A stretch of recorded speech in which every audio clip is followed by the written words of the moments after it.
The Egyptians had the weighing of the heart. Buddhism has a similar idea. Multiple hell realms of intense suffering, but temporary, tied to karma. Every culture has one. A place of fire, of ice, of endless punishment, or endless silence. We call it hell. But here's the question almost nobody asks properly. Did God create hell? Or did man create the idea of hell to control other men? Today, we're going deep into what different religions actually say. Not the pop culture version, not the cartoons with pitchforks. The real texts, the real history. And at the end, I'll lay out both sides of the biggest debate in theology.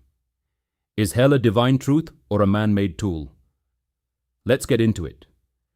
Let's start where a lot of Western religion starts, Judaism. Here's the twist. The earliest Hebrew scriptures don't describe hell the way you'd expect. They talk about Sheol, a shadowy, quiet underworld where everyone goes good or bad. No fire, no torture, just a dim waiting place. It's only later, in what scholars call the Second Temple period, closer to 200 BCE, that Jewish apocalyptic writing starts introducing ideas of judgment and punishment after death. This was likely influenced by contact with Persian Zoroastrian beliefs about the afterlife. So even within one religion, the concept evolved over centuries. Christianity is where most modern hell imagery comes from. Dante's Inferno, fire and brimstone sermons, the whole aesthetic. The New Testament uses a few different words translated as hell, Gehenna, a real valley outside Jerusalem, Hades and Tartarus, mentioned once. Traditional Christian theology teaches hell as eternal separation from God, often described as conscious suffering. But Christians have never agreed on the details.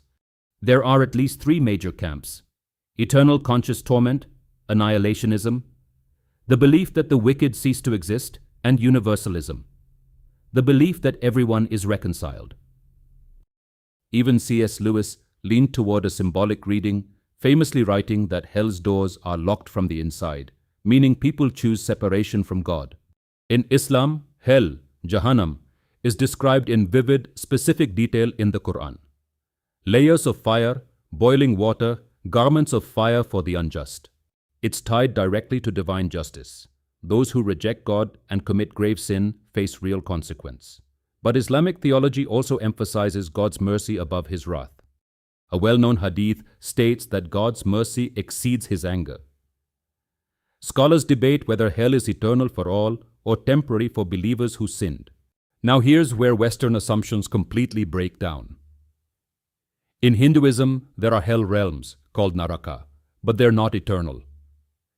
They're more like intense cosmic timeout. A soul suffers there to burn off bad karma, then is reincarnated and given another shot. Buddhism has a similar idea. Multiple hell realms of intense suffering, but temporary, tied to karma, not eternal damnation. The entire point of both systems isn't eternal punishment, it's moral cause and effect.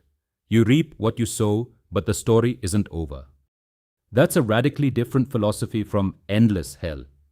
And it should make us pause before assuming one culture's version is the default one. Before any of the major world religions, older civilizations had their own underworlds. The Greeks had Hades, not evil, just the realm of the dead. The Egyptians had the weighing of the heart. Your heart was weighed against a feather. Too heavy with sin, and it was devoured by the demon Ammit. Total non-existence. Even Mesopotamian religion had the Kur, a bleak, dusty underworld. Again, not fire and demons, just shadows. Notice the pattern? The eternal fire image is a later development. So now the real question, divine truth or man-made construct? The case for divine truth. If there's a moral universe, many argue there has to be real consequence. Otherwise, the argument goes, morality is just a suggestion. Free will demands real stakes. Some describe hell as the natural result of a soul that freely rejects goodness. The case for man-made construct. Historians point out that hell theology changed over time, often in ways that conveniently increased the power of religious institutions.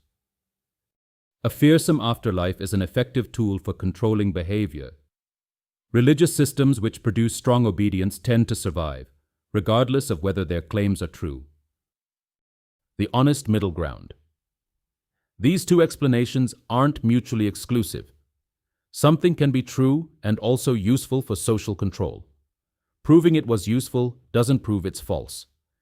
At the end of the day, this isn't a question science can settle, and it's not one any single religion can settle for everyone else either.